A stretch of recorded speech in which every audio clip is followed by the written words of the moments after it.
소망을 이루는 길이다 이렇게 말했습니다. 근데 나름대로 사람들마다 소망이 있습니다. 잠언서에 보면은 여름철에 시원한 생수와 같은 것이 소망이다 이렇게 기록을 하고 있습니다. 우리가 하루하루 살아가는 것도 소망이 있기 때문에 사는 것이라고 말씀드릴 수 있습니다. 어떤 의사가 작성한 그 글에 보면요, 소망이 있는 환자는 치유가 일어나는데 멀쩡한 사람인데 소망이 없는 사람들은 끝이 좋지 않더라고 한 그 간증을 제가 보았습니다. 단순히 주위 환경뿐만이 아니라 우리 마음속에서 누리고 있는 이 소망이라고 하는 것이 우리의 생명, 우리의 인생에 지대한 영향을 미친다는 것을 단적으로 보여주는 것입니다. 성경에서도요, 로마서 등등 바울서신에 기록이 되어 있지만요, 우리가 소망으로 구원을 받았다는 것입니다. 그러니까 구원이라고 하는 것은 어떤 위험한 그런 함정에서 우리가 구출된다, 뭐 그것도 틀린 말은 아닙니다만도 정말 상상하기 어려울 정도의 놀라운 소망이 있다는 것을 말을 하는 겁니다. 복음이라고 하는 것은 기쁜 소식이라고 하는 뜻인데, 이것은 하나님께서 보증하시는 확실한 소망을 주는 메시지를 가리켜서 복음이라 이렇게 말씀을 하는 것입니다. 그렇기 때문에 나름대로 신앙생활을 한다면서요, 마음속에 하나님이 말씀하신 영원한 소망이 없다고 하면은 참된 신앙인이라고 말할 수가 없는 것입니다. 근데 문제는 우리가 갖고 있는 것이 참 막연한 소망일 수가 있는데, 어떻게 하면은 이 소망이 구체적으로 전개가 되고 우리의 삶에 이루어질 수 있느냐 하는 것에 대하여 제가 말씀을 나누려고 제가 이 자리에 섰습니다.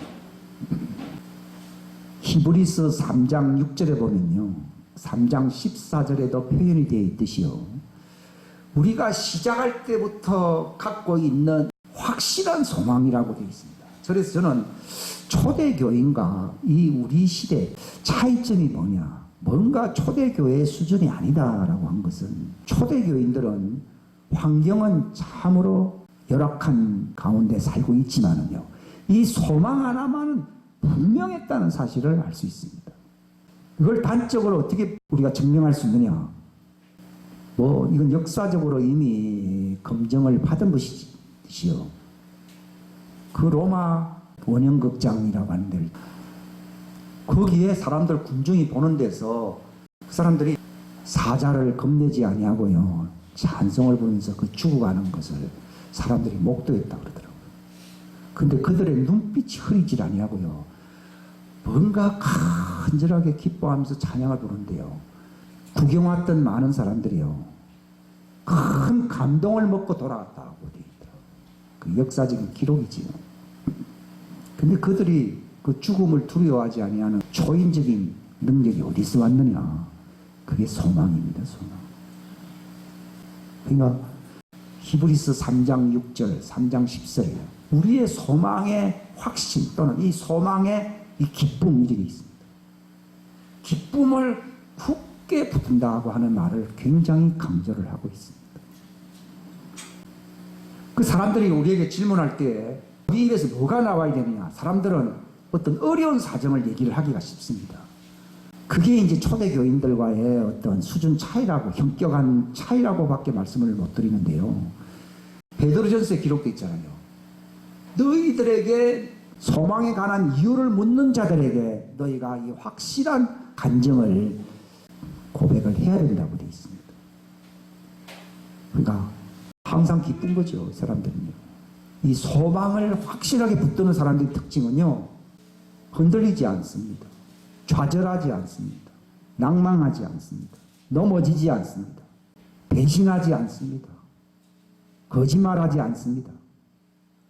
이게 이제 예수님의 증인의 삶을 살고 있는 것입니다.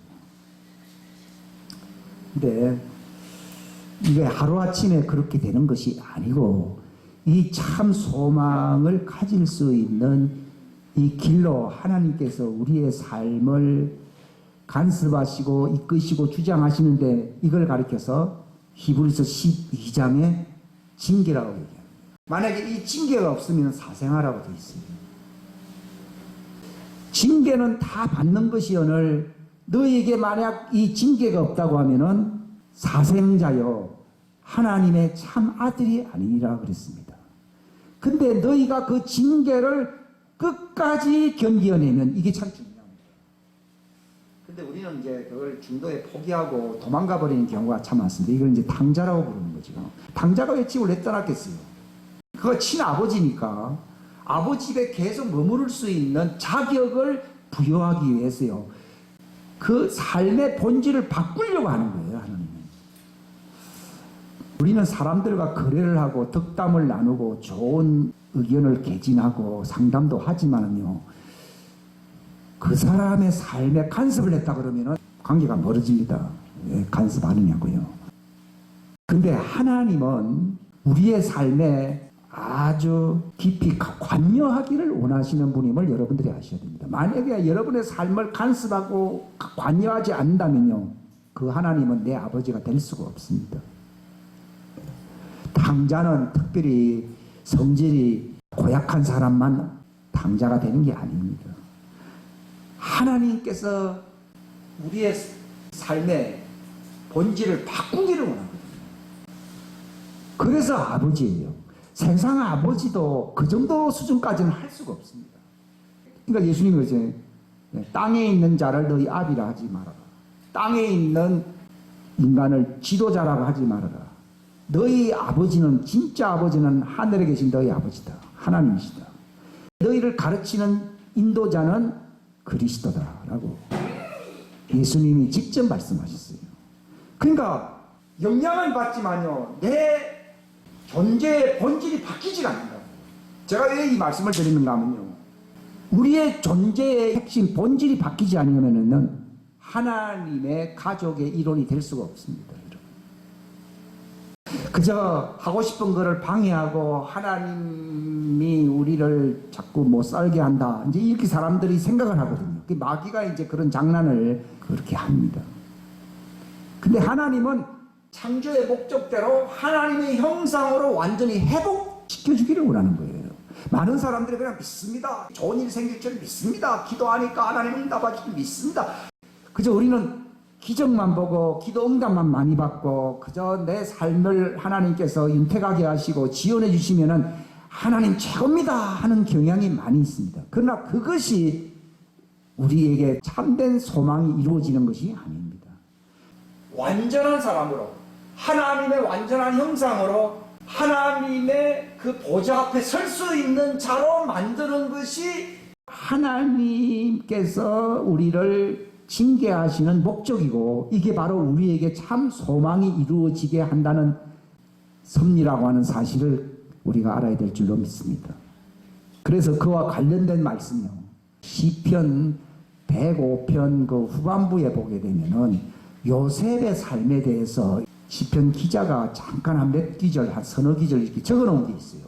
요셉이 형님들한테 죽을 뻔했다가 또 그 이상한 부인 때문에 결국은 모함을 받아가지고 감옥에까지 들어가게 되고 또 감옥에 들어가서 꿈을 해몽할 수 있는 그 능력이 있어서 그 들어온 어떤 왕의 신하 꿈을 해몽해 주었기 때문에 이 사람이 그 감옥에서 나오게 됐는데도 자기를 기억하지 못하고 결국은 자기는 이제 옥살이를 계속 할 수밖에 없는 참 기구한 인생을 살게 된 거거든요. 어떻게 보면 참 세상 말로 얘기하면 재수가 없는 거죠. 근데 이게 재수가 없다는 말을 하면 안 됩니다. 이거는 하나님의 간섭이 없는 사람들이 하는 말입니다. 17년간의 국무총리가 되기 전까지 정말 파란만장한 삶을 살았는데요. 그게 바로 하나님의 말씀이 이루어지게 하려고 하는 하나님의 징계였다고 시편 105편에 기록이 됩니다. 아니 요새까지 착한 사람인데 뭘 그렇게 징계할 게 있느냐 하고 있거든요. 그 사람들 보기에 흠이 없는 사람이지만은 하나님 보실 때는 중대한 결함이 있는 것입니다. 그러니까 문제는 그것입니다. 이것은 욥에게도 중대 결함이 있었어요. 그러니까 하나님이 왜 사단을 통해 가지고서 상상할 수 없는 어떤 그 고통 속에 욥을 집어던졌느냐? 참 원망할 만하고 불평할 만하지요. 신세 한탄할 만합니다. 그런데 나중에 알게 된 것은 자기의 중대 결함을 하나님께서 이 모든 환경을 통해서 고치신다는 것을 나중에 깨닫게 된 것입니다. 그걸 깨달은 거죠. 이것도 남의 얘기가 아니라 나에게 있는 중대 결함이 무엇입니까 하는 것을 아셔야 됩니다. 어떤 사람이 지옥에 가니까요, 교인들이 한 방 안에 가득 차 있다고 그러더라고요. 근데 지옥 같지 않고요, 꼭 여관방에 앉아 있는 것처럼 다 앉아 있더라고요. 그 사람들 얼굴 표정이요, 여기가 천국 같긴 한데 왜 이렇게 답답한데 우리가 있느냐. 그 찾아온 사람이요, 그 교인이에요. 여러분들은 천국에 있는 게 아니고 지옥에 와 있다. 단지 여러분 천국 가야 할 사람들인데 교회 안에서 서로 물고 뜯고 시기야 했기 때문에 하나님이 지옥에 보냈지만 중대 범죄를 하지 않았기 때문에 여관방 안에 모아놓은 거예요. 또 어떤 사람은요, 열심히 뭘 내고 열심히 뛰다니는 사람이 있다고 그러더라고요. 이 사람들도 교회 다니는 사람들인 거예요. 근데 얼굴 표정이 별 밝지가 않아요. 근데 외국 사람이 쓴 그 지옥 간증에 제가 한 10년 전에 본 게 있는데, 지옥에서 불구덩이가 있는가 하면 불하고 좀 거리가 먼데 바깥에서 이게 산보하는 데가 있다고 그러더라고요. 그 사람들은 입고 있는 옷이, 지옥에 들어가는 사람들은요, 옷을 발가벗고 그냥 말 그대로 몰골이 말이 아니라 그러는데, 이 사람들은 그래도 옷을 입고 있는데 두 가지 옷을 입고 있다. 위선자로서 산 사람은 회색 옷을 입고 있고요. 또 교회에서 말씀 부리고요, 이거 하나님이 자꾸 징계를 했는데 고치니까 어떻게 됐다고요? 누런 변색이 됐거든요. 변색. 구원받아야 할 사람인데 위선적으로 살았기 때문에 회색이 되고, 또 교회 안에서 징계를 해결 안 했기 때문에요, 노란색으로 바뀌어요. 근데 여러분, 여기 요한계시록 10장 13절 나오잖아요. 장로들 중에 한 사람이 응답하여 내게 이르되, 이 흰 예복을 차려입은 이 사람들은 누구냐? 그들은 어디서 왔느냐 하니까 뭐라 했습니까? 내가 그에게 이르되 장로요 당신은 아시나이다 하니 그가 내게 이르되, 이들은 어디서 나왔다고요? 큰 환란. 이거 징계예요, 징계. 큰 환란에서 나왔는데 자기 예복을 어떻게 했다고요? 안 씻으면 어떻게 됩니까? 회색이 되든지 노란색이. 하나님은요, 회개하고 예수를 정말 믿고 정말 은혜를 받은 사람들에게 흰옷을 주시거든요. 근데 그걸로서 한 번 구원이 영원한 구원이 아니라는 거예요. 회색이 될 수도 있고요, 노란색이 될 수도 있어요. 히브리서, 여기 보세요. 히브리서 12장에 나와 있지만요, 진실로 그들은 며칠 동안 자기들이 기뻐하는 대로 우리를 징계하였거니와 이렇게 나와있는데, 7절인가 어디 보게 되면요, 그 앞절에 보게 되면은 너희가 징계를 끝까지 견뎌내는, 이게 단서가 붙습니다. 따라합시다. 징계를 끝까지 견뎌야 된다. 징계를 끝까지 견뎌야 된다. 그게 회개하는 것이다. 사람들은요, 뭐 잘못했습니다, 잘못했습니다. 몸에 하나, 아이고 지옥에는 안 갈랍니다, 주님 잘못했습니다. 그저 내가 이렇게 자복만 하면은 일이 끝난다, 해결된다, 이렇게 생각하잖아요. 근데 그것도 시작에 불과하고, 그게 필요 없다는 얘기야. 그게 시작에 불과하고요. 하나님은요, 그런 일을 저지를 수 없는 사람으로 바꾸는 거예요. 그걸 안 하는 게 아니고요, 그걸 못하는 사람으로 만들어주는 거예요. 과거에는 죄를 짓는 것을 땡겼습니다. 그게 재미가 있었다는 얘기죠. 근데 죄가 아주 혐오스럽고 두렵고 막 싫어진 거예요. 술을 좀 끊어라. 오늘은 안 먹겠습니다. 모아놨다가 더 많이 마시거든요. 그래서 어떤 사람은 이거 드라마 보면 되느냐고 그래가지고 목사 하도 그러니까 참다가 드라마를 녹화를 팍 시켜놔가지고는 한 달치를 그냥 가서 봤다고 그래요. 그건 문제 해결이 아니거든요. 근데 진짜 회개하고 징계를 견딘 사람은요, 술만 보면 머리가 띵하고요, 또 연기를 좋아하는 사람은 그거 하면은 막 현기증이 나고 그냥 사람이 죽을 것 같고요. 그게 징계를 받아요. 그러니까 소망을 이루는 길이라고 하는 것은요, 내가 이제 그런 짓 안 하렵니다. 안 한다고 해서 안 하니까 하고 못하는 사람으로 만들어줘야 되거든요. 이게 하나님의 완전한 거룩함에 참여하는 거죠. 이거는 체질이 바뀌는 거예요. 이거는 단순히 육체적인 체질만이 아니라 그 사람의 혼적인 영적인 체질을 하나님이 완전히 180도로 전환시키는 확 바꾸는 거죠. 이걸 할례라고 하는 거예요. 할례. 이걸 그리스도의 할례라고 하는 거예요. 육신의 죄 사람을 하나님이 이 거룩함의 하나님의 신성으로 바꿔버립니다.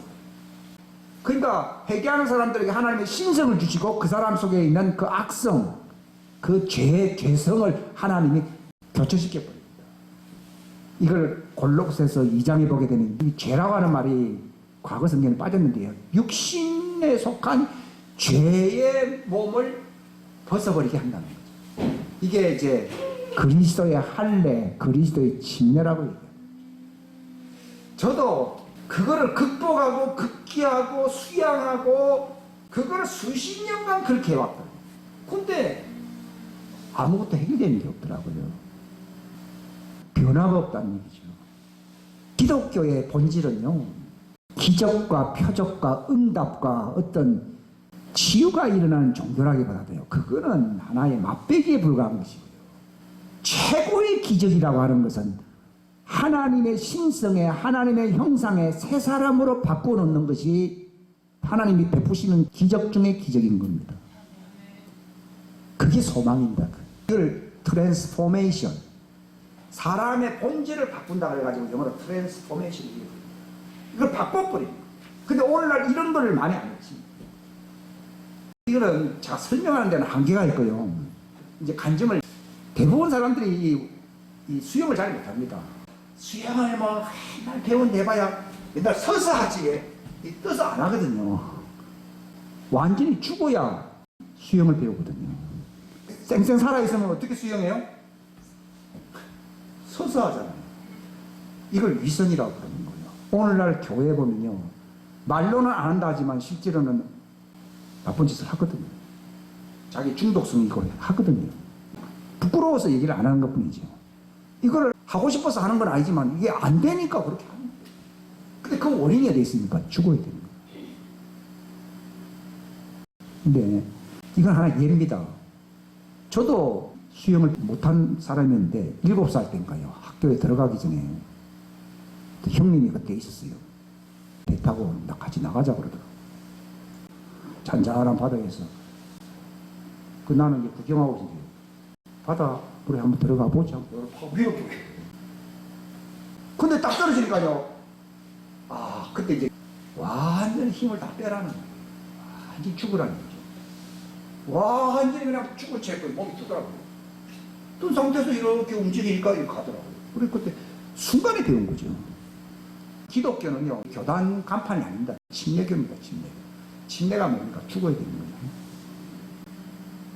육체를 물에 다 의존해버리고 힘을 빼버리거든요. 물에서 발광을 타면요, 죽게 돼 있어요. 발광을 하면요. 물에서 발광하면 반드시 죽습니다. 물에는 물의 법칙이 있거든요. 거기는 완전히 몸을 물에 의탁해버려야 됩니다. 우리가요, 하나님을 신뢰한다. 마리아가 하나님을 믿는다. 이렇게 얘기합니다. 근데 하나님만 믿습니까? 다른 것도 믿습니까? 이 얘기입니다. 하나님을 믿는다는 건 100% 누구만 의뢰한다고요? 마리아 저도 합니다. 근데 하나님이 실습을 시킵니다. 배를 태워 가더니 힘 다 빼라는 말을 그때 힘 다 빼버리니까요 몸이 뜨더라고요. 살려고 그냥 근육에 힘을 주니까 물에 빠지죠. 백문이 불여인 뭐 이러겠니까 그게 아니고 완전 체험이죠. 여기 보면 환난은 인내를, 인내는 뭐예요? 경험을. 이게 무슨 경험이에요? 죽는 경험이에요. 쇠가 어떻게 하면 강철이 되느냐? 불순물이 많거든요. 이게 푸른 물 속에 들어가가지고 연단되거든요. 완전히 녹아버립니다. 쇠가 녹듯이 해버리면 그 속에 불순물이 빠지게 되어 있거든요. 그 쇠가 죽는 거예요. 쇠가 죽을 때에 쇠 속에 있는 불순물이 빠지면서 이것이 이제 불 속에서 나오게 되면 어떻게 됩니까? 칼로 얘기하면 복음이 된다고. 왜 우리에게 왜 환난이 있느냐 하는 얘기. 하나님 앞에서 안 죽는 거예요. 저는 이거 복잡하게 설교할 마음이 진짜 없습니다. 이거는 이론이 되면 아무 의미가 없거든요. 내가 어떻게 하면 죄를 안 짓느냐 하는 거. 옛날에는 안 지려고 막 노력하죠. 그럼 마치 수영을 해보려고 물에 안 빠지려고 노력을 힘을 주면서 물이 빠진다. 근데 물에 완전히 위탁해 버린 거죠. 물을 믿은 거죠. 물을 믿었다 이 말이에요. 여러분이 하나님을 믿어야 됩니다. 어떤 사람이 우리가 어떻게 하면 영원한 생명의 양식을 얻습니까? 우리가 어떤 일을 해야 됩니까? 그러니까 예수님이 답변이 뭡니까? 하나님을 믿으라는 거예요. 다 믿는다 그러죠. 여기 요한복음 6장에 나오죠. 저거 없어질 양식을 위해서 바둥바둥 살려고 하지 말고 영원한 생명을 얻으려고 너희가 힘을 써야 된다는 거예요. 그게 좁은 길입니다. 그럼 우리가 어떻게 힘을 써야 되는 겁니까? 하니까요. 힘쓴다는 말이 너희 힘을 빼라는 얘기입니다. 너희가 바로 하나님께 완전히 의탁을 하는 얘기입니다. 하나님 앞에서 네가 죽은 자같이 되어라는 얘기입니다. 그 얘기입니다. 예수님께서도 그런 말씀하셨잖아요. 죽고자 하는 사람은 그런 것. 이거 뭐 더 이상 얘기할 게 없지요. 그게 침례입니다. 그게 침례입니다. 이거는 교단 깜판이 아닙니다. 그렇게 해야만이 영생을 얻기 때문에. 그냥 물에 완전히 의탁했잖아요. 힘을 다 뺐잖아요. 발버둥을 안 치지 않습니까? 여러분들도 아마 해보면 될 겁니다.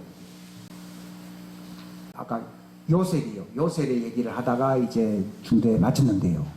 요셉이 꿈도 잡고 은사가 있잖아요. 그것만으로는 영생에 들어가기 어렵습니다.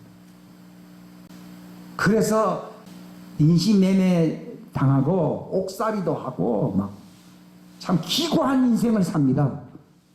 참 이해하기 어렵습니다. 이게 이제 자신이 죽는 겁니다. 죽는 겁니다. 여러분, 성막을 하나님이 지으라고 이스라엘 사람들이 말을 했습니다. 내가 너희들을 만나야 될 것이다. 성막을 짓는 목적은 하나님을 만나는 거예요. 그건 의식이 아닙니다. 지성소에 계신, 캄캄한 데 계신 하나님을 만나는 겁니다. 왜 캄캄한 데냐? 인간은 죄인이니까. 만약 빛으로 하나님이 나타나시면 인간은 하나님을 뵐 수가 없습니다. 그래서 캄캄한 데서 말씀하시는 거예요. 인간은 빛 가운데서 하나님을 볼 능력이 없습니다. 지성소는 햇빛을 완전히 차단한 하나님과의 언약궤가 있는, 언약궤는 은혜를 베푸시는 곳이거든요. 거기에 시연자가 있어서 거기서 하나님이 만나시려고 이 성막을 만들었는데, 그러면 무작정 우리가 하나님께로 그런 가면 만날 수 있느냐? 그게 안 된다는 거예요. 그냥 안식이 오니까 하나님 만날 수 있고, 내가 성경을 읽으니까 그냥 하나님 만날 수 있고, 내가 주여 기도를 하니까 하나님 만날 수 있고, 이렇게 되는 게 아니라 1차적으로 그 성막을 통해서 하나님이 주시는 놀라운 중대 교훈이 있는데, 제 첫 관문이 뭘 통과해야 됩니까? 번제단이에요. 번제단. 뜰이 있고 그 이제 안뜰로 들어가게 되면 반드시 거쳐야 할 첫 단계가 있습니다. 첫 단계가 뭐예요? 번제단. 번제단이 뭡니까? 제물되는 거예요. 옛날에는 짐승을 제물로 바쳤지만 지금은 뭘 제물로 바쳐야 됩니까? 나를 제물로 바쳐요. 거기 죽어야 된다. 근데 안 죽거든요. 이게 기초거든요. 기도도 하고 봉사도 하고 뭐 사역도 하고 한데, 그런 것이 1차적인 하나님의 요구사항이 아닙니다. 하나님 요구하는 1차적인 사항이 뭐라고요? 재물이에요. 거기서 죽었다가 부활해야 된다. 근데 죽었다가 산자같이 하는 말이 로마서 6장에 보면 나와 있잖아요. 그러니까 우리가 어떻게 하나님께 나아가느냐? 내가 어떻게 하면 거룩한 자가 되고 완전한 자가 되느냐? 지금 살아있는 내 인생 이 모습으로서는 하나님이 받으실 만한 완전한 자, 자격이 있는 자, 거룩한 자가 될 수가 없습니다. 아마 이 말도 굉장히 방해를 많이 받을 수 있어요. 이건 실천해야 할 문제지 목사가 알려주는 지식이 되면 아무 의미가 없어요. 실제로 죽어야 돼요. 거기서 죽어야 됩니다. 죽을 때에 하나님이 일으키십니다. 우리는 내가 마지막 날 예수님이 공중 재림할 날 나는 이제 부활할 텐데 뭘 지금부터 뭐 죽으라고 그렇게 얘기를 하느냐 그러잖아요. 그때는 죽을 육체가 살아나는 것이고, 지금 우리가 하나님을 만나기 위해서 죽는다고 하는 것은 혼의 죽음을 얘기하는 겁니다. 나의 주인됨이 죽어야 됩니다. 나 중심이라고 하는 교만이 죽어야 됩니다. 내 마음대로 한다는 내 마음이 죽어야 됩니다. 이게 죽는 거죠. 죽을 때에 우리가 영 안에서 새로운 삶으로 날마다 이게 살아나는 거죠.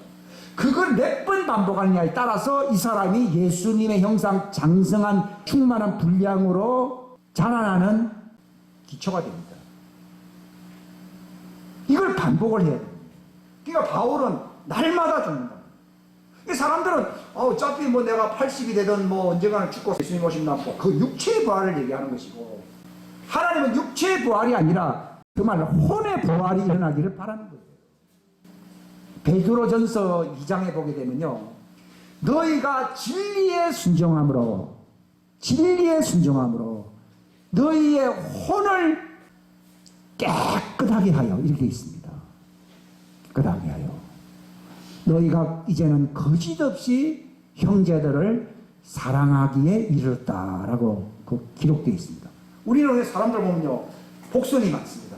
그때 저 사람은 이상한 사람이고, 하여튼 뭐 이상한 복선이 저절로 들어옵니다. 나는 그래도 편견이 없는 사람이 되려고 하는데 어떤 사람을 만나면은 또 머리가 복잡해지는 경우가 있습니다. 뭐 제가 뭐 그런 거를 내가 들춰내기 위해서 이런 말을 하는 게 아닙니다. 이건 우리는 체질을 완전히 바꿔야 되기 때문에.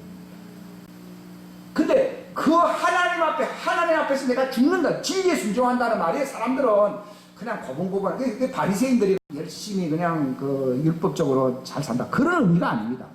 하나님 앞에서 내가 죽은 자같이 된다는 거예요. 그럴 때에 내 혼이 부활합니다. 그때 내가 하나님의 형상의 사람으로, 그 새 사람으로 내가 변화가 일어납니다. 이 일을 우리가 계속적으로 반복을 하느냐가, 예수님 앞에서 내가 의젓한 자로서 정말 예수님과 똑같은 사람으로 내가 변화될 수 있는, 주님 앞에 담대함으로 설 수 있는 여유가 있는 사람으로 우리가 준비되어 나타날 것입니다. 이게 관건입니다. 성경에도 누구든지 나를 따라오려거든 자기란 말이 혼을 얘기하거든요. 우리는 자꾸 혼 중심이에요. 혼이란 말은 자기 중심이라는 거예요. 이게 오뚜기가 아무리 강제로 눕혀놨다 하더라도 다시 원위치로 자동으로 회복되듯이요, 그럴 때는 그런가 했다가도요, 또 현실에서는 자아중심, 자기 혼중심으로 그냥 발딱발딱 일어나거든요. 자동으로 됩니다. 자기 혼이 내 인생의 주인이라는 것입니다. 육체는 때가 되면 죽지요. 한 번 죽는 것은 정한이지요. 뭐 그러다가 예수님 오시면 살아난다, 그렇게 하면 교훈을 얼마나 시켰어요. 그게 아니라 혼의 완전한 변화가 일어나거든요. 이 징계가 있는 목적도 뭐 육체를 바꾸려고 하는 게 아니라 그 혼을 지배하는 하나님의 강력한 영의 역사가 그들의 머리 위에, 혼의 머리 위에 있어야 된다는 것이에요. 그러니까 너희 순종이 완전케 될 때, 고린도후서 10장 5절에 기록되어 있잖아요. 그래서 저는 뭐 어떻게 하는 것이 순종이 완전하게 되는 겁니다. 죽는 거예요. 근데 우리는 말 잘 듣습니다, 하라는 얘기 잘합니다, 그런 거 아니에요. 죽는 겁니다. 거기서 죽는다는 말은 육체를 얘기하는 게 아니에요. 자기의 혼의 죽음을 얘기하는 겁니다. 저는 혼의 파쇄다, 이런 얘기 들으니까 참 실감이 안 가더라고요. 근데 그 혼의 파쇄가 일어나는 징조가 뭔지 아십니까? 바로 그 연습을 많이 하게 되면 진짜 하나님의 사람이 나타나거든요. 나타나게 되면 어찌 됩니까? 후들후들 겁니다. 하나님을 두려워하게 된다, 이 말입니다. 여러분들이요, 하나님을 대면하고 있다는 징조가 환상도 볼 수도 있겠지만 그게 아니고 정말 하나님을 대면한다는 확실한 증명이 뭐가 되어야 된다는 것입니까? 죽은 자 같이 되는 것이고, 그분 앞에서 내가 두려워하는 것입니다. 그겁니다. 그게 영생입니다. 그러니까 너희가 두렵고 떨림으로 이르거든요. 저는 그게 하나의 메아리처럼 들리더라고요, 옛날에는. 근데 지금은요, 오늘 새벽에도 그랬지만 두려우니까 이게 가슴이요, 벌렁벌렁 뛴대요. 옛날 같았으면요, 야, 귀신이 들어왔냐, 이제 이렇게 생각을 많이 했어요, 옛날에는요. 그게 아니에요. 근데 그때하고 지금하고 많이 다른 게요, 그게 경외라고 하는 것이요, 정말 하루 강아지는 법무순절 모른다고 그런 얘기가 있어요. 왜냐하면 범을 알아볼 능력이 없어요. 그걸 입체적으로 지각을 사용할 수가 없습니다.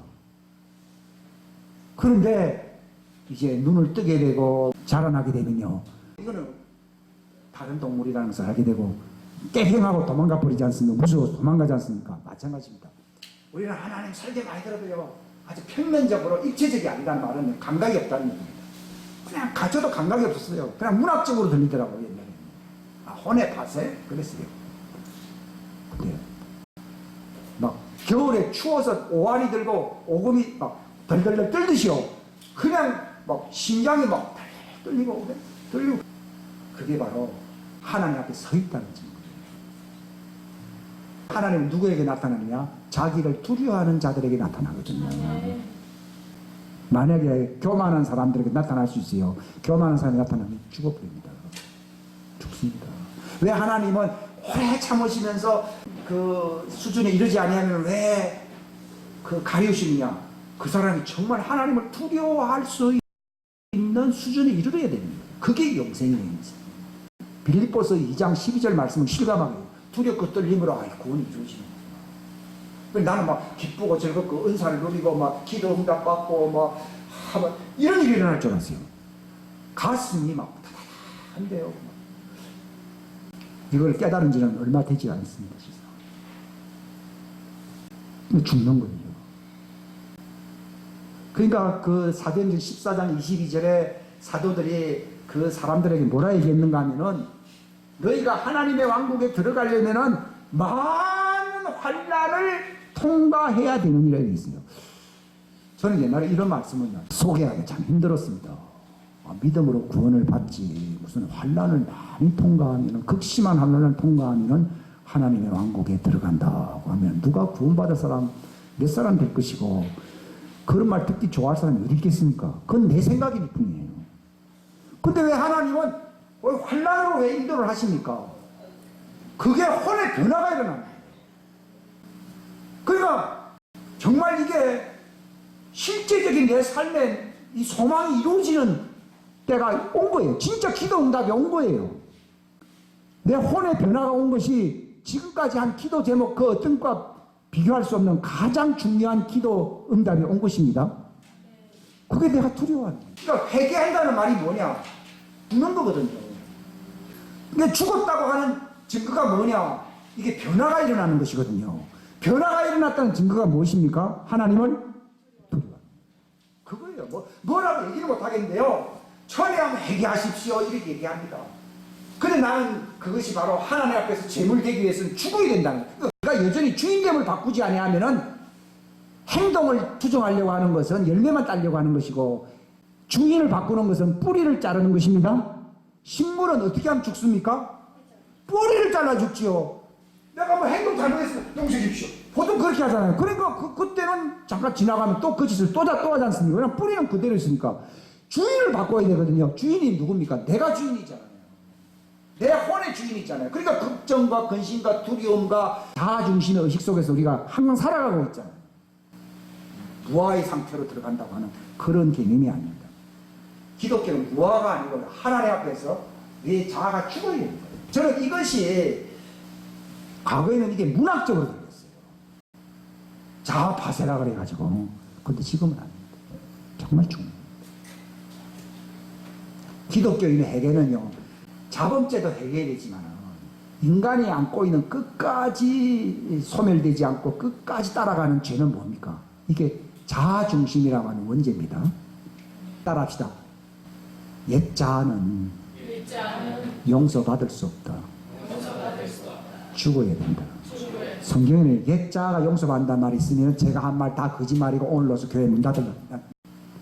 옛 자아는 용서받는다는 말이 없습니다. 따라합시다. 자범죄는 용서받아도 뿌리격인 옛 자아는 죽어야 된다. 죽어야. 처음에는 자아를 모르니까 자꾸 나쁜 짓을 하니까 주님 용서해 주십시오. 그러니까. 근데 출애굽기 32장에 보게 되면요. 중보자로서 모세가 하나님께 이 백성의 죄를 사해 주십시오. 안 그러면은 내 이름을 생명책에서 지워버리십시오. 근데 하나님이 뭐라 말씀하시는가 하면 네 말대로 내가 네 백성의 죄를 사한다. 그러나 그렇다고 해서 그들이 깨끗하게 되는 것은 아니다. 이런 말을 왜 뒤에 붙였는지 난 그게 잘 몰랐거든요. 그게 이제 그 여러분이 갖고 있는 성경에는 표시가 되어 있습니다. 자, 깨끗하게 된다는 말은 어떻게 깨끗하게 된다고? 죽어야 되는 거죠. 새 마음과 새 영이 와야 됩니다. 그게 새 사람입니다. 하나님과의 언약 관계는 새 마음을 주고 새 영을 주시고 하는 말이 있잖아요. 돌 같은 마음을 제거하고 살 같은 마음을 주고요. 그러니까 내 심장이 마치 심장이 바뀌어져야 되듯이요. 내 마음이 바뀌고요. 내 영이 완전히 바뀌어야 돼요. 다윗은 어떻게 기도했느냐? 주님 자범죄를 용서해 주십시오. 이렇게 말을 한 게 아니라 내 영을 새롭게 창조하소서. 완전히 바꿔달라는 거예요. 그게 죽는 자들에게 바꿔주신 거예요. 그게 기독교의 침례고 그게 할례입니다. 그래서 아브라함하고 영원한 언약을 맺을 때는 바꾸는 새 마음과 새 영으로 완전히 교체가 되는 할례 의식으로서 영원한 언약을 맺는 겁니다. 만약에 그게 안 바꿔지고 지키자 그러면 이 사람은 또 이제 그 잘못을 계속하게 되잖아요. 그럼 이 사람은 희망이 없어지는 거예요. 근데 회개만 하면은 날마다 새 마음과 새 영의 할례를 통해서 하나님과 영원한 가족 관계가 이어질 수가 있는 것입니다. 이걸 그래서 영원한 언약이라고. 이 할례라고 하는 말은 죽음을 얘기하는 거예요. 침례도 씻는다는 개념이 아니라 죽음입니다. 근데 우리가 보통 죽는다. 뭐. 이게 발림말로 저도 과거에 설교를 했어요. 물론 그렇게 하고 싶어 사는 건 아니지만 목사가 경험이 없다 보니 그렇게밖에 말을 못 하는 거죠. 근데 진짜 죽는 거예요. 그게 뭔가 하면요. 죽잖아요. 그러면은 뭔가 경험이 일어납니다. 여기 보면 환난은 인내는 뭐라고요? 경험이 일어나는데 그 경험이 뭐야? 내가 죽는 경험이 일어나는데 어떤 죽는 경험이 뭔가 하면 내 속에 변화가 부활의 경험이 일어납니다. 이건 내 혼의 부활이요. 내 영의 부활이 일어납니다. 육체의 부활은 예수님 오실 때 육체의 부활이 일어나고요. 근데 많은 사람들이 영의 부활, 혼의 부활을 경험하지 아니한 채 예수님을 맞이한다. 미련한 짓입니다. 완전히 우리 속사람의 변화가 일어나야 됩니다.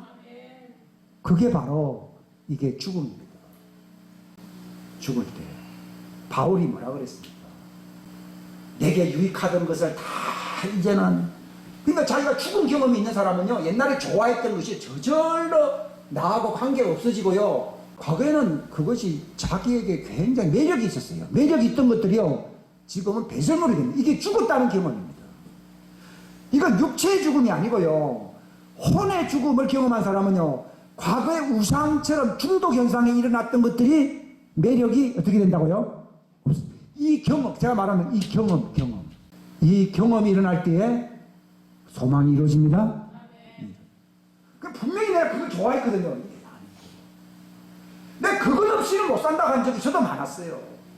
예수님이 아무리 뭐 나를 뭐 어떻게 기적이 일어나도요, 나는 이거는 절대로 안 됩니다. 이렇게 말한 적이 있었어요.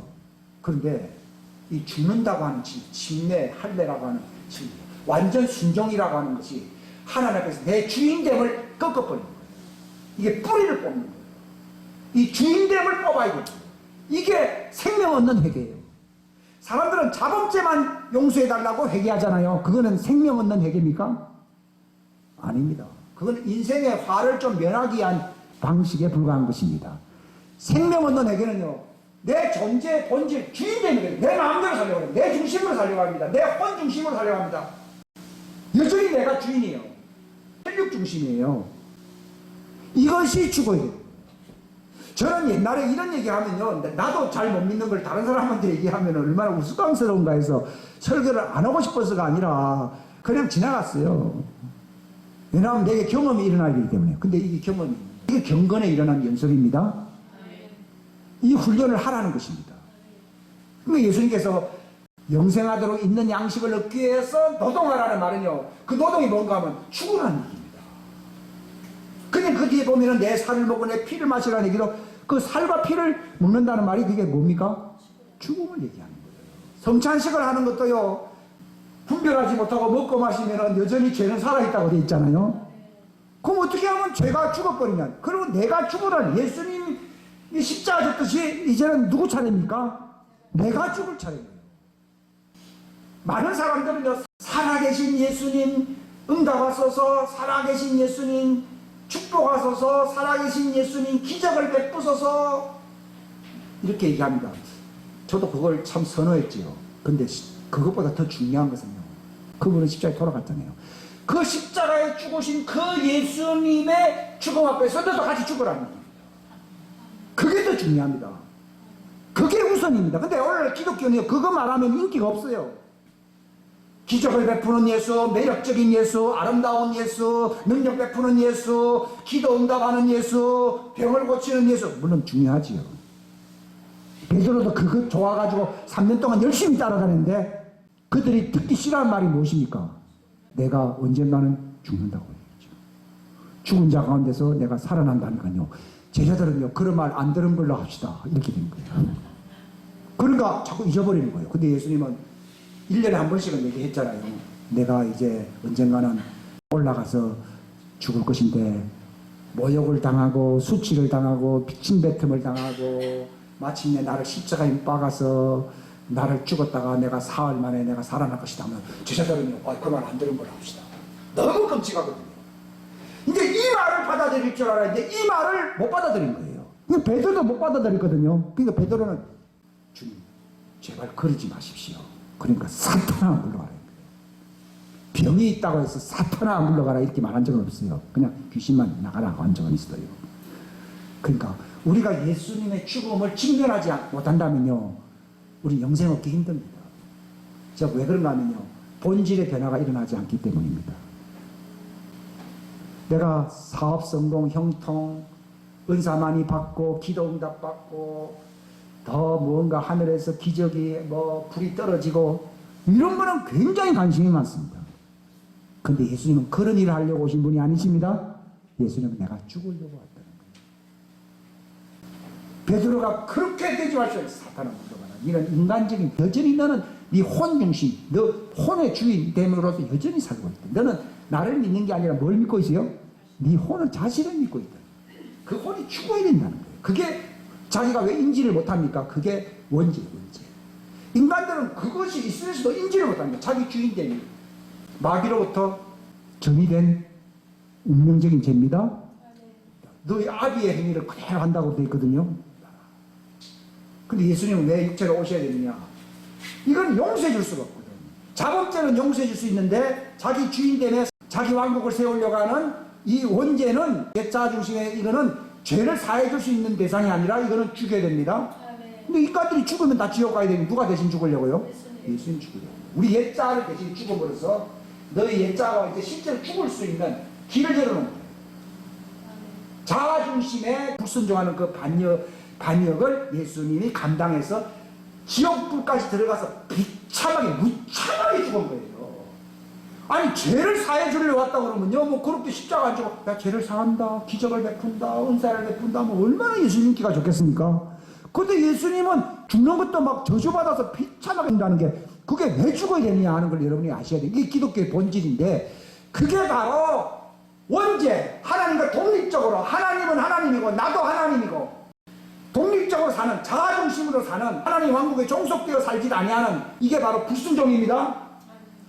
이거는 용서의 대상이 아니에요. 이거는 사단을 멸할 대상인데, 이 옛사람을 하나님 멸하는 거예요. 죄의 사람을 멸하여야 되겠습니다. 로마서 6장에 보면은 죄의 옛사람을 용서한다 했습니까? 죄의 사람을 멸한다고 되어 있습니까? 멸한다고 되어 있습니다. 사단을 멸하려고 왔다고 하는 분이 옛사람을 멸하려고 온 거예요. 근데 어떻게 멸하느냐? 예수님이 대신 자기를 멸해버린 거예요. 자기를 버린 거예요. 이게 기독교의 은혜예요.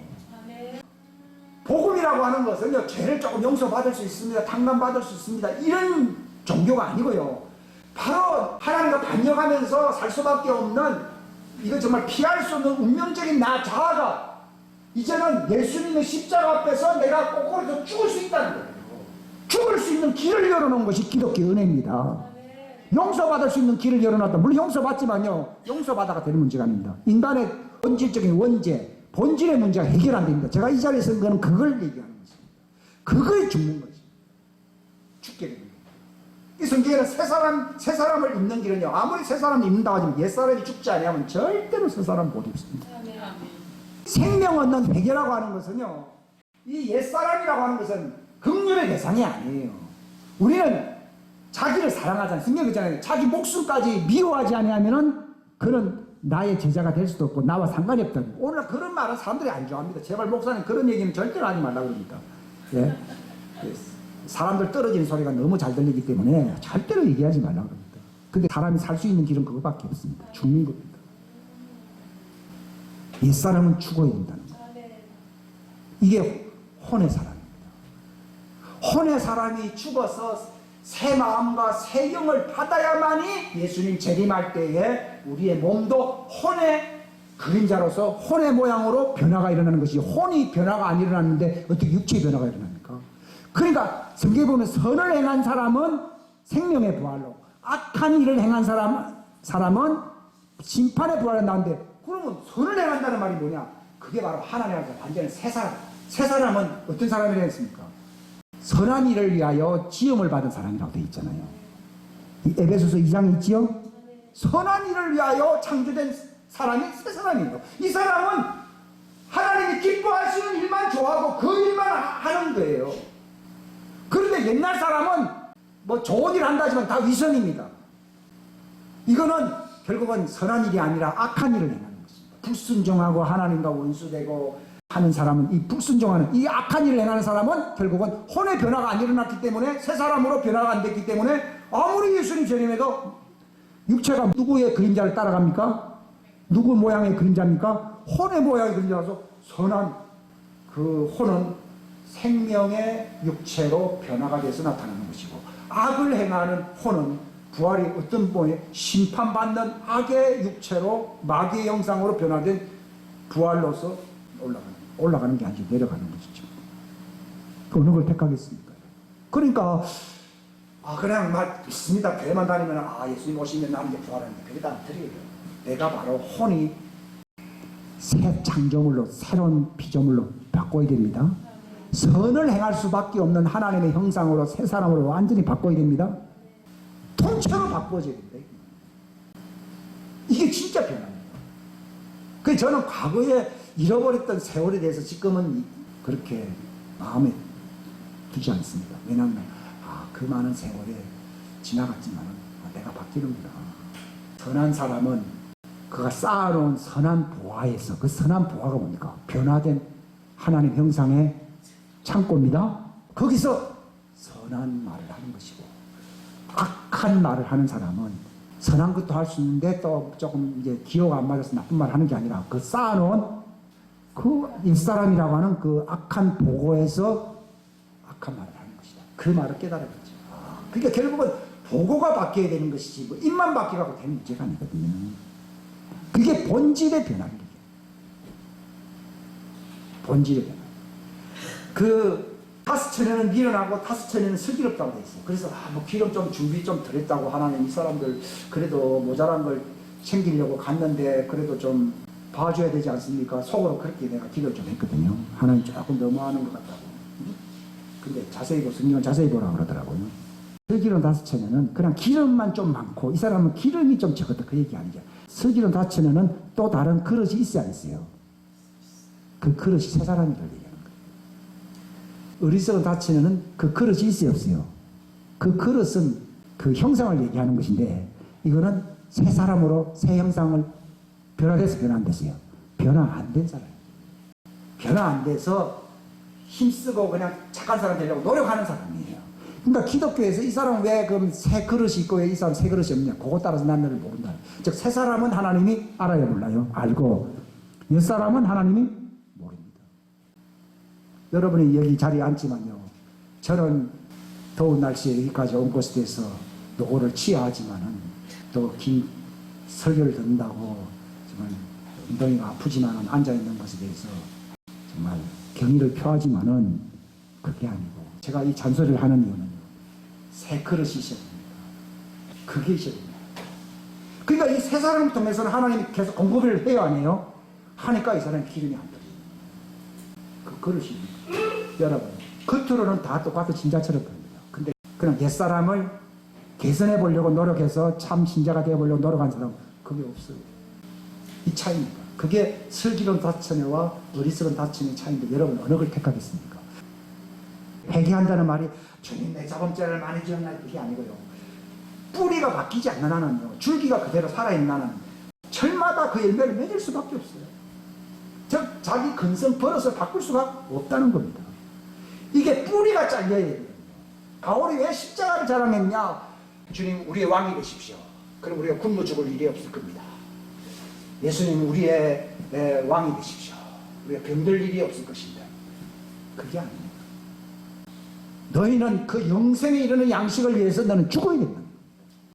그래서 완전히 생명이 공급되는 그릇이 여러분 안에 마련되어 있습니다. 이거는요 선택 사양이 아니고 필수 사양인데, 예수님 재림하기 전에 우리에게 주신 이 기회는요 바로 그 준비를 하라는 것입니다. 내가 뭐 때문에 얘기했느냐, 나 주인됨 때문에 예수님 죽었다. 그래서 그분의 죽음은 곧 나의 죽음을 대신한 것이다 해서 그분의 십자가의 죽음과 나를 동일시하는 그 회개를 통해서 내가 죽어야 됩니다. 옛날에 제가 이런 흉내를 낸 건 아니고요. 초창기에 예수님은 당신 대신 죽었다. 그래서 당신이 죄를 사함받을 수 있다. 이 말을 들었을 때요. 참 교회를 그래 오래 다녔지만은 그런 말을 참 새롭게 들린다는 것이 참 우습다 하는 생각을 들었지만, 그 말을 자꾸 내끼면서 당신이 나 대신 죽었기 때문에 내 죄가 용서받을 수 있습니다. 당신이 나를 대신해 죽었기 때문에 내 죄가 용서받을 수 있습니다. 이 말을 계속 반복했어요. 근데 딱 지나고 보면 또 양심의 가책을 느끼고 또 별생각을 하고 그랬거든요. 그때는 네가 죽어야 된다는 말은 안 했어요. 용서받을 수 있는 것은 바로 예수님이 내 대신 죽었다고 하는 그거를 자꾸, 저는 그래서 막 공식 외우듯이 자꾸 그 공식을 외웠어요. 근데 또 지나고 나면은 또 죄책감을 느끼고 또 양심의 가책을 느끼고 막 그랬어요. 옛날에 10대 18살 때요. 그런데 이제 정말 이걸 결단을 내야 되겠다 해서 살려주십시오! 하면서 그때 막 호소하듯이 막 찬양을 하고, 다른 사람이 부르든지 말든지 그냥 다 같이 서서 우리 찬송합시다 했는데, 노래는 부르지만 살려주십시오. 그때 불이 들어오더라고요. 시뻘건 불인데 뭐 그냥 불이 뜨기 시작하면 새파랗잖아요. 새파랗잖아요. 시퍼런 불이 막 그냥 확 들어가 버리는데, 그때 그게 무슨 말인지 몰랐어요. 제 생각으로는 출애굽을 한 것 같아요. 출애굽. 근데 출애굽은 입학식이고 졸업식은 무엇입니까? 예, 가나안 요단강을 건너가는 것입니다. 요단강을 건너가는 게 뭡니까? 죽음이에요. 죽음. 그때는 너무 내가 용서받았다 하는 확신이 들어왔어요. 막 은사도 받고 용서받았다 하는데 이상하게 그 뒤로부터요 오랜 세월이 지나가면서 내가 또 안 바뀐다는 사실도 알았어요. 이것 때문에 내가 고민을 엄청 많이 했는데 해답을 얻은 게 뭔가 하면 수십 년 지나갔죠. 네가 그때는 입학식이다. 졸업을 해야 된다는 거죠. 졸업이 뭡니까? 네가 죽어야 된다는 거예요. 근데 많은 사람들은 아예 입학도 안 한 사람들이 교회에 많아야 많아요? 많습니다. 저도 옛날 그 집회 참석했는데 입학도 안 했어요. 교회는 그전에도 오래 다녔지만은 나를 살려달라고 막 죽겠다고 막 배워서 뭐 나는 기독교의 구속의 그 기본 교리도라는 잘 모른다고 하면서 나를 살려주세요! 그러거든요. 근데 파란 불이 막 들어와 버리더라고요. 막 속이 막 뜨기 않아요. 내 영이 그냥 자유를 확, 영이 자유를 얻는데요. 그건 말로 표현할 수 없어요. 그것 때문에 그 힘으로 살았어요. 그 용서받는다는 건 알긴 했는데 여전히 내 인간성은 변화가 없더라고요.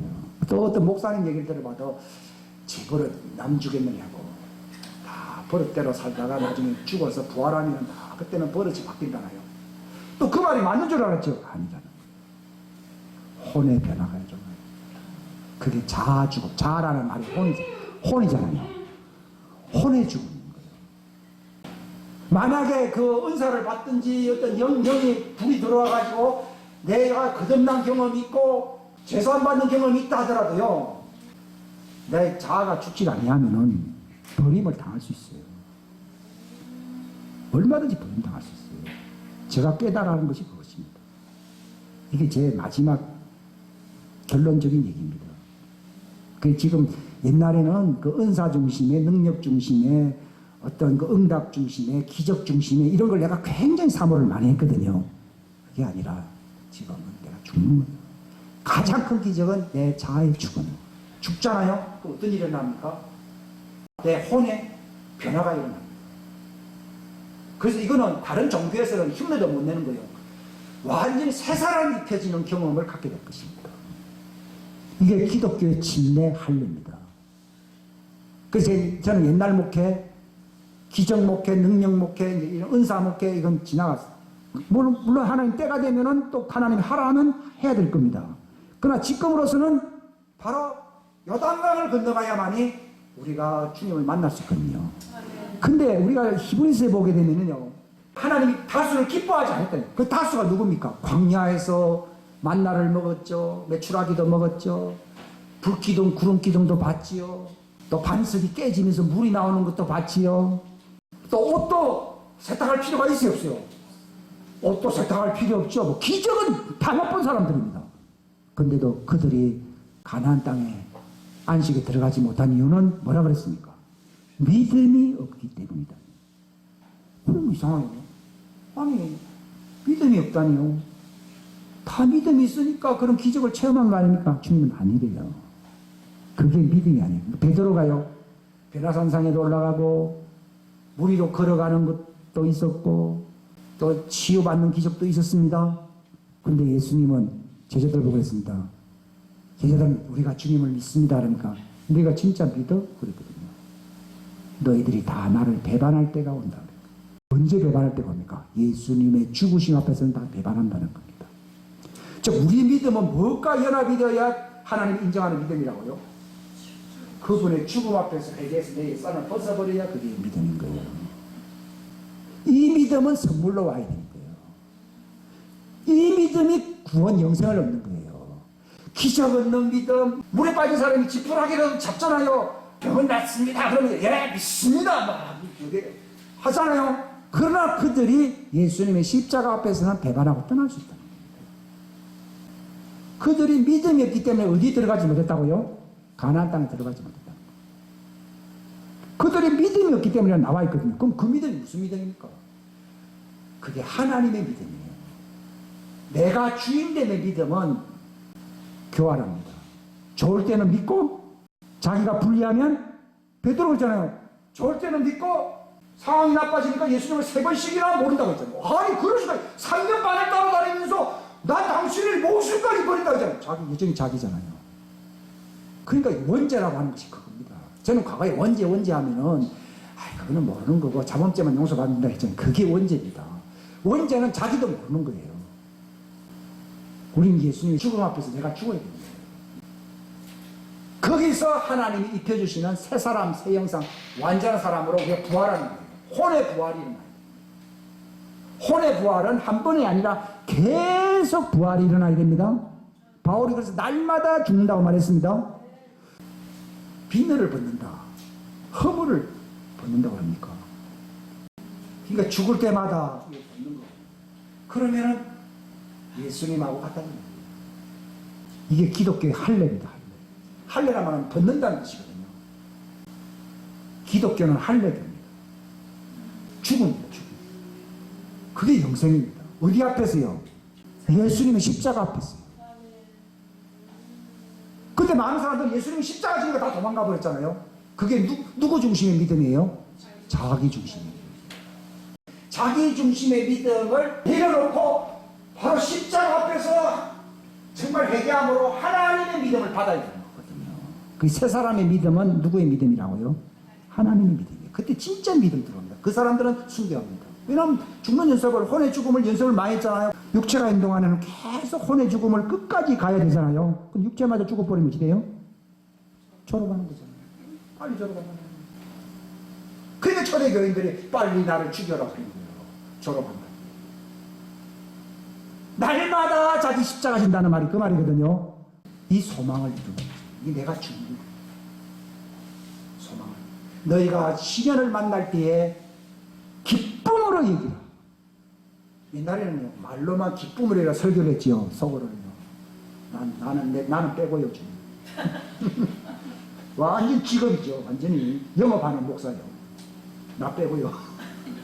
근데 베드로전서에도 있고 야고보서에도 너희가 시련을 만나거든 온전히 기쁨으로 여기라.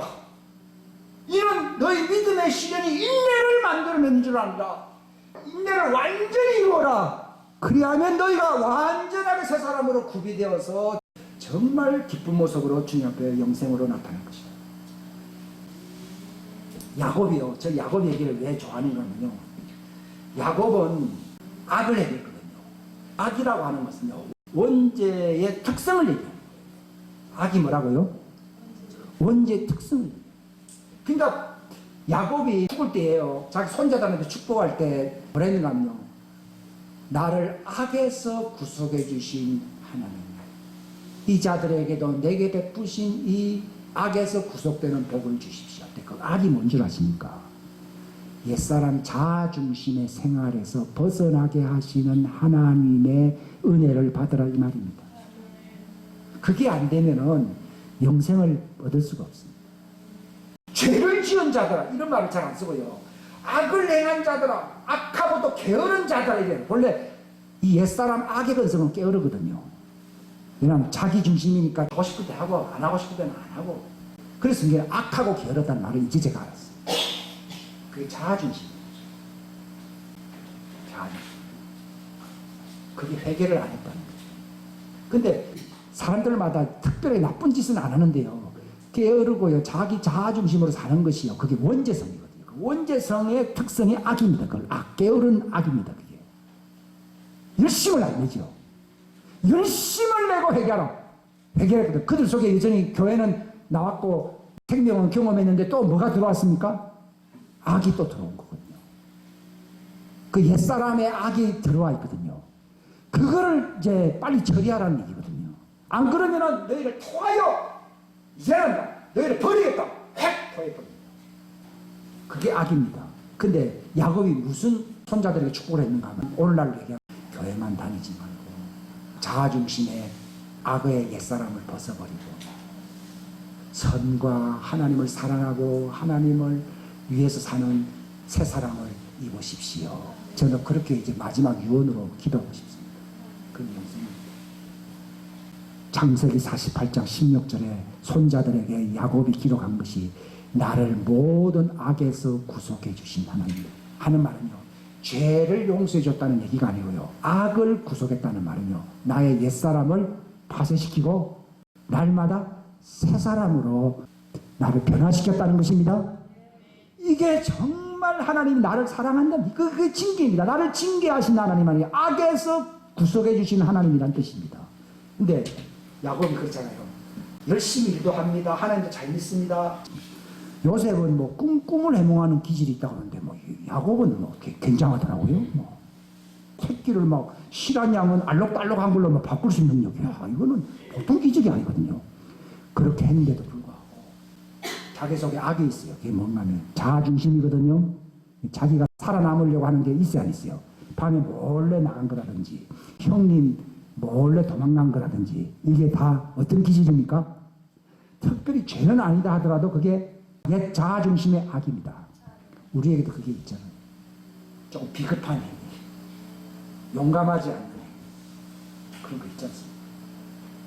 또 형님이 찾아온다 그러니까 야야 너희들은 도망가서 살아라, 내가 이제 형님을 맞이해서 내가 죽으려고 하면 얼마나 사람이 제대로 됐습니까? 근데 저 자식들은 다 죽이려고 문제 내보내고 자기 혼자 살아보려고 도망갔잖아요. 이게 야곱의 치명적인 악입니다. 근데 하나님은 그 악을 딱 움켜쥐고서는 어디로 몰아버립니까? 야복강으로 몰아버립니다. 네가 회개 안 하면은 너만 사는 게 아니라 다 죽는다. 그러니까 뭐 그날 밤에 막 싸운다는 말이 자기 속에 있는 옛 자아, 이 자아 중심에 자기가 혼자 지금까지 살아온 게 그거잖아요. 형님 말을 잡고서 자기가 먼저 나오려 했다가 실패한 사람 아니에요. 이거는 뱃속에서부터 두 사람이 싸웠다고 나와 있거든요. 그 버릇이 바뀌겠습니까? 근데 하나님 그 버릇 바꾸는 거예요. 그게 바뀌어야지 영생을 줘요. 근데 하나님은 남떨어지고 벼랑 끝으로 몰아버립니다.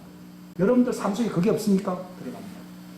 그래서 막 그 악 때문에 괴로워서 한데 하나님이 나타나셔가지고 그를 붙잡게 만들어주고 있는 겁니다. 나를 축복하지 않으면 당신이 놓지 않겠나요? 내가 나 자신을 이기지 못하는, 그래서 형님을 두려워하잖아요. 내 자기 중심이라면 누구를 두려워합니까? 우리가 하나님을 두려워하면 형님을 무시할 필요 있었어요. 야곱이 하나님을 두려워하지 않고 누구를 두려워해요? 형님을 두려워합니다. 왜 형님을 두려워합니까? 자아 속에 악이 있거든요. 자기 꾀가 있어야 안 있어요? 있는 사람은요, 벼랑 끝에 오면은요, 이제는 끝났다고 생각하잖아요. 근데 나를 살려주세요 하는 게 이게 좋은 기도 같지만 이게 악을 놓지 못하는 발악입니다. 그러니까요, 하나님이요, 그래 기도 응답해주마 하면서 환도뼈를 정강이를 확 쳐버려가지고 쩌르륵 만들어버려요. 거기서 악이 떨어져 나가버려요. 거기서 자아를 내려놓았다는 얘기입니다. 그 전에 성한 다리 갖고 있을 때는 36개월 도망갈 수가 있었는데 끝났죠. 근데 다리는 절었는데 기쁜 거예요. 왜냐하면 뭐가 떨어져 나갔다고요? 악이 떨어져 나간 거예요. 그 악을 벗어버리게 하는 것이 예수님의 구속입니다. 구속.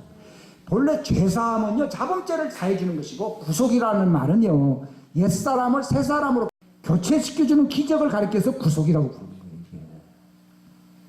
그 경험이 일어나야 됩니다. 이게 바로 야복강에서 일어났어요. 그러니까 도망갈 수가 없어서 가는 게 아니라 그건 알죠. 자기 속에 떨어져 나가버렸죠. 옛사람이 떨어져 나가버린 거예요. 하도 이 사람이 왕고하니까 육체를 불구로 만들어서라도 그렇게 하는 겁니다. 그래서 성경에 눈이 너를 실족하게 하던 말은 눈 때문에 여전히 악이 머물러 있다. 눈을 빼버리라는 게 그 얘기입니다. 실제로 야곱은 다리를 믿고 살았거든요. 악을 빼주려고 성한 다리를 못 쓰게 만들어버린 거예요.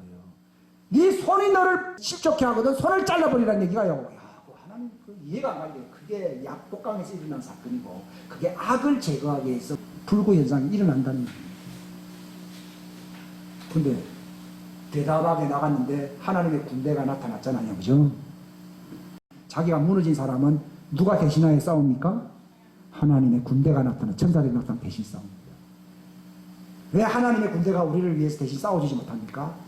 악을 보호해 주려고 절대로 대신 싸워주지 않습니다. 이 악이 중대 악이 옛사람이라는 악이거든요. 이건 옛사람, 이거는 정말 원죄의 근성을 얘기하거든요. 이 악은 용서의 대상입니까? 죽임의 대상입니까? 죽임의, 그러니까 지성소에 들어가기 전에 제단 앞에 섰을 때는 뭐가 죽어야 된다고요? 그 악에 해당하는 그 옛사람, 악 덩어리잖아요. 이게 이게 기적입니다. 이것을 정말 여러분이 깊이 생각해 보세요. 이걸 죽는 것입니다. 하나님은 그 죽을 수 있도록 벼랑 끝으로 모실 것입니다. 거기서 죽을 때요. 나는 새 원으로 자꾸 살아날 것입니다. 예수님의 형상이 될 것입니다.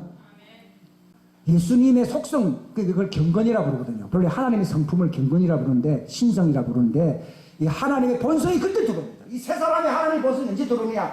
본성이가 들어오지, 입고 있는 상태에서는 절대로 안 들어옵니다. 벗는 것이 바로 악에서 구속받는 회개, 이게 생명 얻는 회개입니다. 그래서 생명 얻기 위해서 힘쓰라는 말이 왜 힘쓰는가 하면, 이 옛사람, 야복강에서 야곱이 힘을 썼어요, 안 썼어요?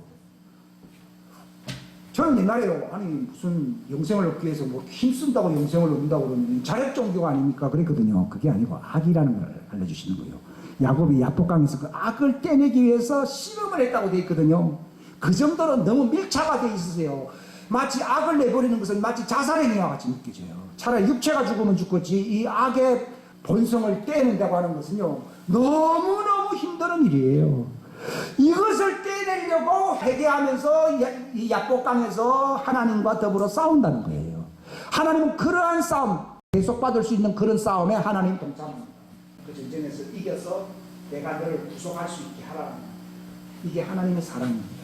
근데 사람들 용서해 주십시오, 용서해 주십시오, 아닙니다. 용서받는다고 해서 대속이 일어나는 것이 아닙니다. 옛사람 악의 근성이 정말 뗄래야 뗄 수 없는 너무나 나인다. 여러분, 베드로가 얼마나 예수님을 사랑한 사람입니까? 근데 이 본성인 이 옛사람 잘 못 떼내잖아요. 그래서 예수님을 배반해버리죠. 예수님을 배반해서라도 자아를 살리려고 그러잖아요. 그래 배반하는 거예요. 무서운 사람. 망신을 당하게 한 이유는요, 네 옛자가 얼마나 대단하다는 것을 알려준 것이고, 그가 이제 요단강에 가서 그 문제 가지고 고민을 하겠어 안 하겠어요? 고민을 많이 하죠. 그래서 자기가 이게 꺾이는 거예요. 꺾일 때에 이제는 하나님의 아들의 이름이라고 하는 새 사람의 이름, 옛사람은 옛 아담이고 새 사람은 예수 그리스도의 이름입니다. 새 사람의 이름인 예수 그리스도가 들어올 때에 자기가 이제 완전 소망이 이루어졌거든요. 근데 내게 근거는 없지만도 이제 내게 있는 것으로 주머니 안에 넣으면 악의 옛사람의 내 옛자는 무너져 버렸고 예수 그리스도의 이름이라는 새 사람을 입었습니다.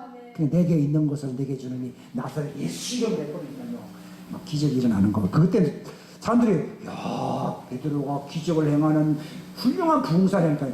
나를 입혀주신 새 사람 예수 그리스도의 이름이 한 것이지 내가 한 게 아니다라는 말을 함으로써 절대로 교만도 안 하잖아요. 자기가 꺾인 사람은 교만 안 해요.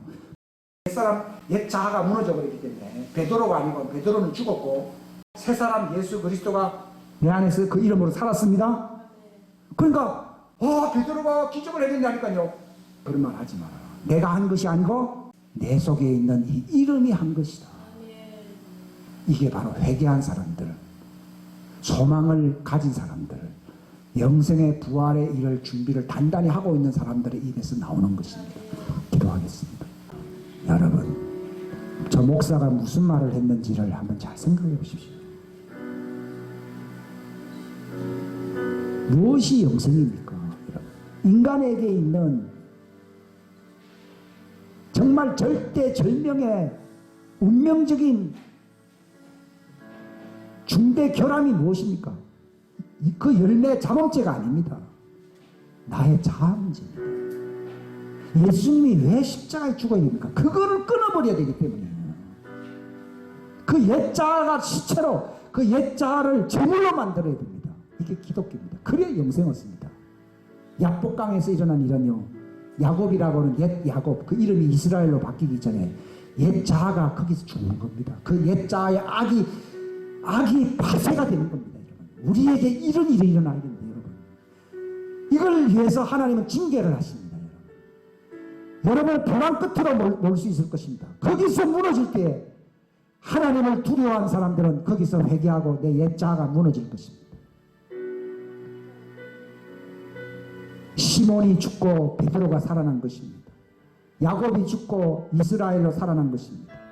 아브라함이 죽고 아브라함으로 살아난 것입니다.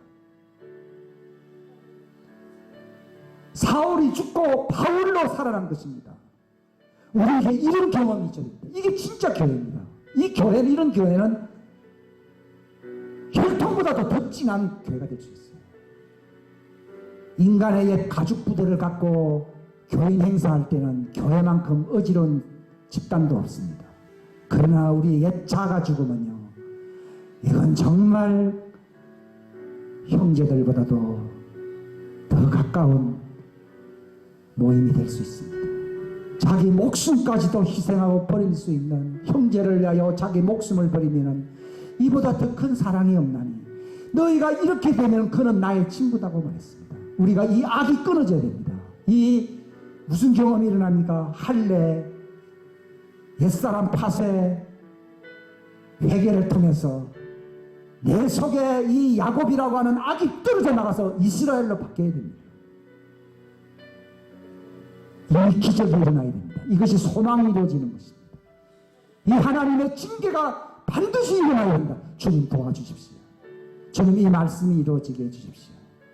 제가 이 마지막 때에 주님께서 이제 주신 말씀은 바로 이 말씀입니다. 주님 도와주십시오. 우리가 이 진리에 순종하게 될 때에 형제를 거짓없이 사랑하는 사람이 된다고 말했습니다. 위선자가 되지 않습니다. 회색 옷을 입을 수가 없습니다. 누런 옷을 입을 수가 없습니다.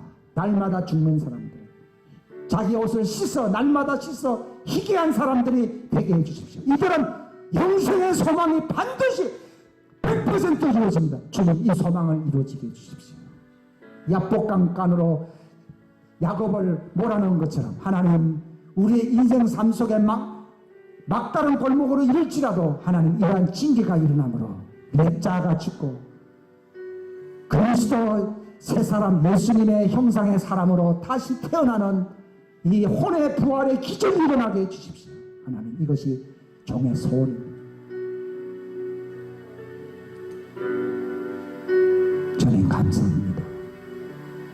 두렵고 떨림으로 하나님 정말 혼의 구원을 이루라고 말했습니다. 믿음의 마지막 결국 곧 혼의 구원을 받는 것이라고 말했습니다. 하나님 이 혼의 구원이 일어난다고 하는 사실, 혼의 팥에 정말 내 존재가 바뀐다고 하는 이 기적을 우리가 받을 수 있는 우리의 날들이 시간들이 될 수 있도록 인도해 주십시오. 단편적으로 종이 설교했을지라도 하나님, 이 풍성하게 성경 말씀 속에 계시된 이 모든 말씀들을 통하여 우리의 삶을 바꾸시는 위대한 하나님의 성령님의 이 할례와 침례의 기적이 일어날 수 있도록 도와주십시오.